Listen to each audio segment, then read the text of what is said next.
작년부터인가 도파민 중독이란 말이 유행했죠. 그래서 이 말을 모르는 분들은 별로 없을 거라고 보는데요. 여기서 도파민이라는 게 호르몬의 일종이잖아요. 보통 쾌락과 관련된 호르몬이라고 알려져 있죠. 그래서 도파민 중독이라고 하면 어떤 쾌락에 중독되는 걸 말하는 걸로 이해하는 분들이 많아요. 그 말이 틀린 건 아닌데, 근데 도파민이 단순히 쾌락을 느끼게 만드는 호르몬은 아니에요. 깊게 들어가 보면 메커니즘이 상당히 복잡합니다. 오늘은 이 이야기를 해볼게요. 개인적인 의견이 포함되어 있으니까 참고만 하시기 바랍니다. 자, 도파민 호르몬의 생화학적 메커니즘이 어떻게 되느냐, 이런 얘기를 하려는 건 아니고요. 그 얘기는 너무 전문적이어서 좀 지루할 수 있어요. 도파민 얘기인데 도파민이 전혀 분비되지 않을 수 있습니다. 그래서 여기서는 다만 이 도파민 중독에 대해서 우리가 알아야 할 게 뭔지, 그리고 내 생활에는 어떻게 적용하면 될지, 이런 실제로 도움이 되는 이야기를 가능한 쉽게 해보겠습니다. 이 도파민이라는 게요, 쾌락과 관련되어 있기도 하지만 좀 더 정확하게 말하자면 보상과 관련된 호르몬이에요. 그냥 쾌락이 아니라 보상으로서의 쾌락을 의미하는 겁니다. 자, 이게 무슨 얘기냐면요. 근데 우리가 강아지 훈련시킬 때 손 하면 강아지가 손을, 아니 앞발을 내밀잖아요. 그 앞발이 내 손을 터치하면 그 다음에 반드시 해줘야 할 게 있죠. 뭡니까? 예, 맞습니다. 일단 칭찬을 해주고 간식을 주는 거죠. 바로 보상입니다. 보상이라는 건 언제나 어떤 행동을 전제하는 거예요. 앞발을 집사의 손에 올리는 행동을 해야 보상을 얻게 된다는 얘기입니다. 어떻게 보면 반려견이 참 단순해 보일 수 있어요. 간식 먹으려고 말 잘 듣는 거 보면서 그런 생각이 들 수 있습니다. 근데요, 사실은 우리도 마찬가지입니다. 걔네만 동물이 아니라 우리도 동물이에요. 우리 역시 반려견과 비슷한 행동을 한다는 뜻입니다. 도파민 시스템은 강아지한테만 적용되는 게 아니라 인간에게도 적용되는 거예요. 이 도파민 중독이라는 말이 유행하기 시작한 게 사실은 스마트폰 때문이잖아요. SNS 중독, 이런 게 한참 문제가 되다가 결정적으로 쇼츠가 나오면서 이 모든 게 도파민 중독이다, 이렇게 된 게 아닌가 싶은데 맞나요? 하여튼 쇼츠에 빠지게 되는 게 강아지가 앞발을 올리는 거랑 원리가 똑같다는 겁니다. 단지 강아지는 앞발을 올리지만 우리는 손가락을 위로 쓸어 올리는 거고요. 강아지는 간식을 먹으며 좋아하지만 우리는 스마트폰을 보면서 좋아하는 게 다를 뿐입니다. 근데 그게 뭐가 문제라는 거죠? 문제는 없어요. 그냥 그런 거란 얘기지. 다만 내가 하는 행동이 반려견이 하는 행동과 비슷하다는 걸 알면서 쇼츠를 보는 거랑 그걸 모르고 보는 게 다를 수 있다는 거예요. 왜냐면 내가 왜 그렇게 되는지를 알면 필요에 따라 그걸 볼 수도 있고 멈출 수도 있는데, 잘 모르면 별로 필요하지 않는데도 그걸 계속 보게 될 수도 있거든요. 멈출 수가 없는 겁니다. 이렇게 되면 진짜 문제가 되는 거죠. 보통 도파민 시스템은 세 가지 단계로 진행됩니다. 먼저 자극이 있고요. 다음 행위가 있고, 그리고 보상이 있는 거죠. 강아지는 주인이 손이라고 말한 자극에 앞발을 내미는 행위를 하고 그 다음 칭찬과 간식이라는 보상을 얻는 거예요. 이 자극을 인지하고 행위를 하며 보상을 얻는 각각의 과정에 도파민 호르몬이 모두 관여하는 겁니다. 여기서 핵심은 역시 보상입니다. 당연하죠. 칭찬도 없고 간식도 없다면 강아지가 앞발을 왜 내미냐는 거예요. 그렇죠. 강아지 입장에서는 귀찮고 짜증나는 일이죠. 그래서 강아지가 확실하게 앞발을 내밀게 만들려면 보상을 제대로 설계해야 되는 거예요. 그게 뭐냐면 즉시 줘야 한다는 겁니다. 앞발 내밀자마자 바로 칭찬하고 먹이를 줘야지. 1시간 있다 주면 어떻게 되겠어요? 강아지는 아예 그 행위와 보상 간의 관계를 알아챌 수 없게 되는 거예요. 만약 1시간 후에 우연히 강아지가 집사를 보고 짖었는데 마침 생각이 나서 참 너 아까 손 내밀었지, 잘했어, 간식 먹어, 이러면 아마도 강아지는 계속 짖게 될 거예요. 자기가 지금 짖어서 먹게 된 줄 아는 거죠. 즉각적인 보상이 도파민 시스템을 만드는 겁니다. 다시 말해서 피드백이 빠를수록 도파민 시스템이 잘 작동하는 거예요. 그래서 쇼츠가 롱폼보다 중독될 가능성이 훨씬 큰 겁니다. 쇼츠는 길어야 1분이잖아요. 1분 내로 보상이 딱딱 주어지고 있는 겁니다. 쇼츠를 보고 그 다음 쇼츠를 보기 위해 손가락을 쓸어 올리는 행위가 거의 자동적으로 일어난다는 거예요. 도파민이 계속 분비되고 있거든요. 도파민은 보상을 위해 행동하게 만드는 호르몬이에요. 그래서 계속 보고 넘기고 보고 넘기고 이렇게 되는 겁니다. 근데 이게 너무 익숙해지면 문제가 생기는 거죠. 긴 영상, 롱폼을 못 보는 거예요. 이전에는 1분 안에 재미있는 정보, 자극적인 장면이 바로바로 보상으로 주어졌는데 5분, 10분, 20분을 참아가며 보상을 기다려야 하니까 이게 적응이 안 되는 겁니다. 자, 이 적응이 안 된다는 게 구체적으로 무슨 얘기냐면요, 바로 도파민이 나오지 않는다는 뜻이에요. 도파민 중독의 진짜 문제는 도파민이 나오는 게 아니라 나오지 않는 거란 얘기입니다. 도파민이 안 나오면 별로 하고 싶은 생각이 안 들어요. 의욕이 생기지 않는다는 겁니다. 도파민은 뭘 막 하고 싶게 만드는 호르몬이에요. 그래서 어떤 행동을 하기 위해서는 도파민이 필요합니다. 근데 도파민 시스템이 고장나 버리니까 아무것도 하고 싶지 않은 거예요. 맨날 쇼츠만 보고 살 수는 없잖아요. 1분 안에 전달할 수 있는 내용에는 한계가 있으니까. 그래서 가끔씩은 긴 영상을 보기도 해야 하는데 쇼츠에만 너무 익숙해지다 보니까 긴 영상을 보기가 어렵게 된다는 거예요. 한마디로 쉽게 얻는 보상에 익숙해지면 힘들게 얻는 보상에는 반응하지 않게 된다는 겁니다. 일부러 그러는 게 아니라 그냥 자동적으로 그렇게 되는 거예요. 이게 영상도 그렇지만 돈도 그래요. 평범한 직장인이 코인에 빠졌는데 이게 대박이 나서 한 10억 벌었어요. 그러고 나니까 직장 생활이 너무 하기 싫어지는 겁니다. 예전엔 직장 상사 찬소리, 거래처 갑질 꽤 잘 참아가며 열심히 회사 다녔는데 그렇게 일해도 월급날이면 기분 좋았죠. 힘들게 일한 보람도 있었고. 근데 지금은 월급 명세서 봐도 아무 느낌이 없다는 겁니다. 왜? 코인 어플 열어보면 맨날 몇 천이 왔다 갔다 하는데 그깟 월급 몇백이 눈에 들어오냐는 거죠. 겨우 이거 보려고 한 달 내내 뺑이 친 거야? 이거 못해 먹겠다. 이렇게 되는 겁니다. 너무 강한 자극에 익숙해지니까 웬만한 자극에는 아무런 반응을 안 하게 되는 거예요. 의욕이 없어집니다. 도파민 시스템이 망가지는 거예요. 결국 회사를 그만두고 전업으로 코인을 하게 되는 거죠. 그러면서 계속 대박이 날 수도 있지만 예상치 못하게 쪽박 날 수도 있어요. 그래도 어쩔 수 없어요. 회사 일은 못합니다. 리스크가 크든 말든 어쨌든 보상이 어느 정도 이상은 되어야 그나마 하고 싶다는 생각이 들어요. 그런 상황에서나 도파민이 나온다는 거죠. 이렇게 도파민 시스템이 망가지게 되면요. 일상의 기쁨 따위는 거의 못 느끼게 됩니다. 그렇겠죠. 어떤 사람은 아침에 도넛 한 조각에 커피 한 잔 마시면서 도파민이 뿜뿜할 수도 있고요. 저녁 때 수풀이 우거진 공원을 반려견과 산책하며 도파민이 나올 수도 있어요. 그게 너무 좋고 다음에 또 이렇게 해야지 하는 생각이 든다는 거죠. 근데 이런 얘기를 들으면 그래 뭐 그것도 좋겠지. 근데 솔직히 그것보다 좋은 게 훨씬 더 많지 않나? 이러면서 소확행은 결국 정신승리일 뿐이라고 생각하는 거죠. 물론 그럴 수도 있어요. 하지만 진짜로 그게 행복한 사람이 있습니다. 다시 말해서 그렇게 하는 걸로도 충분히 도파민이 나오는 사람이 있다는 거예요. 혹시 오해하지 마세요. 소확행을 추구하는 게 정답이라는 얘기가 아닙니다. 다만 사소한 거에 기쁨을 느끼는 사람이라면 기분 좋은 상태를 만들고 그걸 유지하는 게 더 쉽고 편하다는 거고요. 그 반대쪽에 있는 사람이라면 그렇게 하기가 어렵고 돈이 많이 들고 리스크도 따르게 된다는 거예요. 이게 좀 심해지면 일상생활에 지장을 줄 수가 있습니다. 예컨대 아까 그 코인 중독자가 퇴사 후 전업으로 코인을 하다가 결국 폭망했어요. 그러면 어떻게 해야 할까요? 현실적으로 무슨 일이라도 해서 돈을 벌어야 되잖아요. 재취업을 하든 배달 일을 하든. 근데 이게 잘 안 되는 거예요. 의욕이 안 생겨서. 도파민이 분비되지 않는 겁니다. 이렇게 되면 심각해지는 거예요. 우울증 같은 거에 빠질 수 있고요. 약을 먹지 않으면 무기력한 상태에서 벗어나기 어렵게 될 수도 있습니다.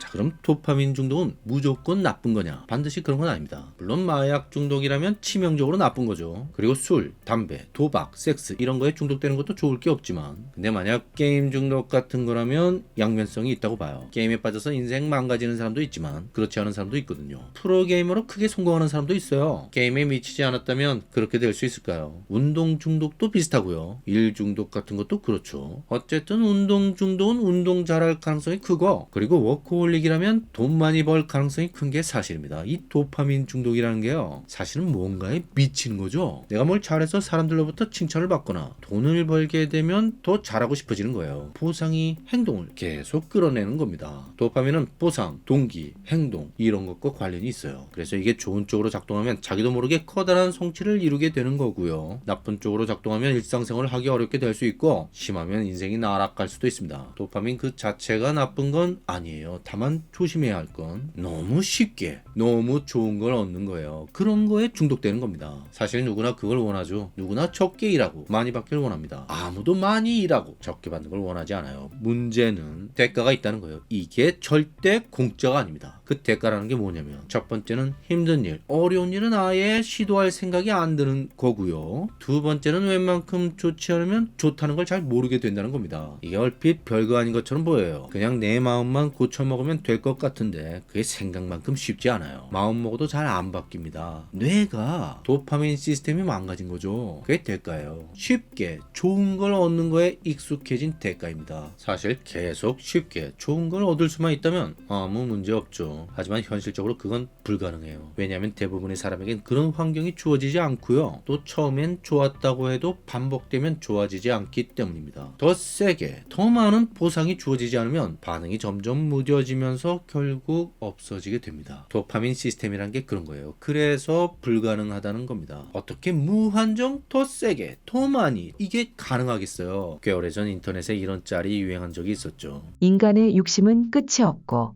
같은 실수를 반복한다. 기억해야 할 건 일상에서 작은 행복을 느끼는 게 그게 일종의 능력이라는 거예요. 도파민 중독이 심하면 이 능력을 잃어버릴 수 있다는 겁니다. 아무리 돈이 많아도 아무리 남들 보기에 잘 나가는 것처럼 보이고 좋은 것만 누리는 것처럼 보여도 이걸 잃어버리면 그 좋은 게 사실은 별로 좋은 게 아닐 수 있다는 거예요. 반면 돈이 많은 것도 아니고 남들 보기에 잘 나가는 것처럼 보이지 않아도 이 능력만 있다면 의외로 충분히 행복할 수 있는 거죠. 행복은 결국 마음의 문제이기 때문입니다.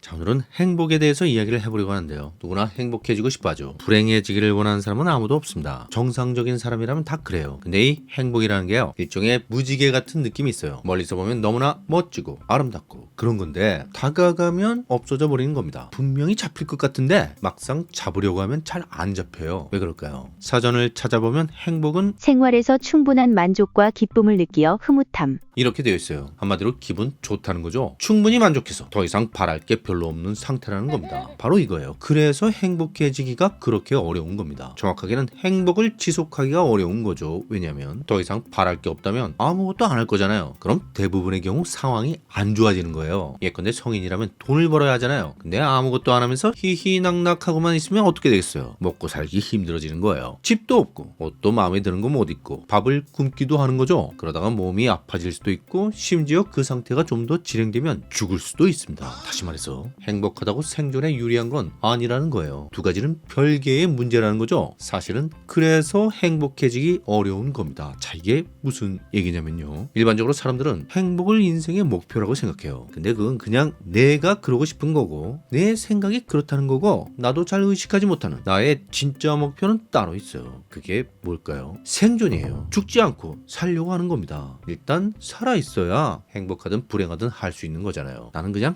행복해지고 싶지만 나의 좀 더 근원적인 부분, 그걸 본능이라고 해도 되고 무의식이라고 해도 되는데 하여튼 그건 행복이 목표가 아니에요. 생존이 목표입니다. 내가 행복을 느끼기도 하고 불행을 느끼기도 하는 이유 역시 따지고 보면 살아남기 위해서라는 겁니다. 근데 밥을 굶으면 고통을 느끼고 그러다가 밥을 먹으면 쾌락을 느끼잖아요. 이제 살겠네, 배부르니까 좋다 이러잖아요. 식욕도 그렇고 성욕도 그렇고 다 그런 거예요. 수십억 년의 진화 과정을 통해 정교하게 설계된 생명체의 생존 시스템이죠. 생존에 불리한 행동을 하면 고통을 느끼고 생존에 유리한 행동을 하면 쾌락을 느끼게 만들어진 겁니다. 물론 이 말이 지금 기준으로는 잘 안 맞는다고 생각할 수 있는데 1만 년 전 수렵채집 인류는 확실히 그랬다는 겁니다. 과학기술 문명이 지배하는 21세기지만 현대인은 여전히 수렵채집에 최적화된 본능 시스템을 갖고 있다고 하죠. 다시 말해서 우리가 행복해지고 싶어하지만 행복하기 어려운 이유, 행복을 향해 다가가지만 행복을 붙들기 어려운 이유가 사실은 우리 몸과 마음의 진짜 목표가 행복이 아니어서 그런 거란 얘기입니다. 자, 그럼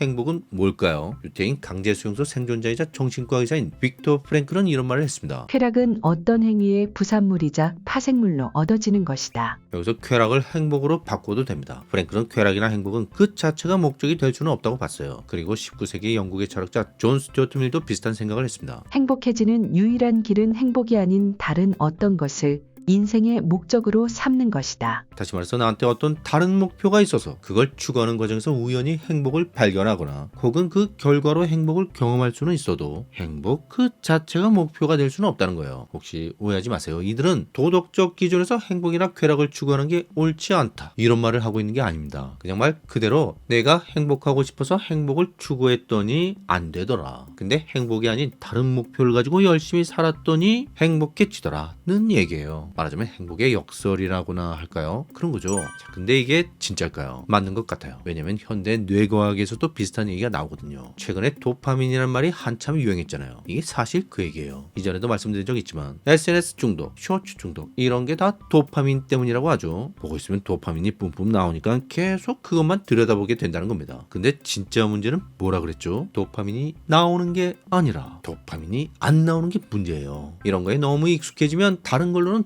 도파민이 잘 안 나오거든요. 도파민은 동기유발 호르몬이에요. 쉽게 말해서 도파민이 안 나오면 그걸 하고 싶은 생각이 하나도 안 든다는 겁니다. 예컨대 같은 유튜브 영상이라도 롱폼은 잘 안 보게 되는 거예요. 강한 자극에 길들여지면 약한 자극 따위에는 반응을 안 하게 된다는 뜻입니다. 근데 사실 더 심각한 문제가 있죠. 그나마 강한 자극에 반응하던 것도 반복되면 점점 무뎌지는 거예요. 그래서 이전 같은 쾌감을 느끼려면 더 세고 더 강력한 자극이 필요하게 됩니다. 모든 중독은 다 이런 식이에요. 술, 담배, 도박, 섹스, 마약 이런 거에 중독되는 과정도 다 똑같습니다. 자, 이게 왜 이렇게 되냐면요. 이해를 돕기 위해 좀 쉽게 설명해 볼게요. 유명 연예인이나 재벌집 자제가 마약하다 걸리곤 하잖아요. 이런 사람들이 도대체 뭐가 부족해서 그런 걸 하는 걸까요? 그 이유는 내가 술이나 담배, SNS나 쇼츠에 빠지는 것과 크게 다르지 않아요. 그냥 따분해서 그러는 겁니다. 성공하고 부자 되면 엄청 다를 것 같잖아요. 맞아요. 다르겠죠. 적어도 처음엔 확실히 그럴 거예요. 세상을 다 가진 기분이 들 수도 있습니다. 근데 시간이 좀 지나면 그냥 심드렁해지는 거예요. 당연한 게 되어버린다는 거죠. 적어도 처음만큼 기쁘고 짜릿한 상태는 아니라는 겁니다. 자, 근데 반대도 마찬가지입니다. 원래 금수저였던 사람은 흙수저로 산다는 게 상상이 가지 않을 수 있어요.